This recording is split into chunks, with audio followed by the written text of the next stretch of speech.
बालबालिका सम्बन्धी ऐन 2075 को भित्र पसेर हामी बाल सहभागिताको विषयवस्तुलाई हामीले के लायौँ छलफल गऱ्यौँ। यो विषयवस्तुमा अन्तर्क्रिया छलफल गऱ्यौँ र हामीले 17वटा चाहिँ इभेन्टहरू गरेको कुरा यहाँ प्रतिवेदन आइसकेको छ र 5वटा प्रदेशभित्र हामीले बहुमत प्रदेश भ्रमण गऱ्यौँ र 7 प्रदेशमा जान सकेको भए अझ राम्रो हुन्थ्यो।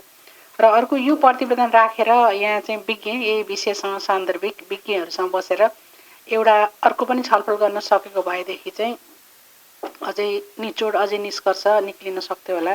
तर एउटा खुसीको कुरा के छ भने यो विषय चर्चा भइरहँदा छलफल भइरहँदा र विधान व्यवस्थापन समितिले राखेको नजिर अनुरूप हरेक 5 वर्षपछि चाहिँ ऐनको कार्यान्वयन मापन गर्नुपर्छ भन्ने विषयवस्तु अन्तर्गत चाहिँ महिला बालबालिका तथा ज्येष्ठ नागरिक मन्त्रालयले यो विधेयकको ड्राफ्ट चाहिँ गरेको भन्ने सुनिएको छ, प्रोसेसमा गइसकेको छ।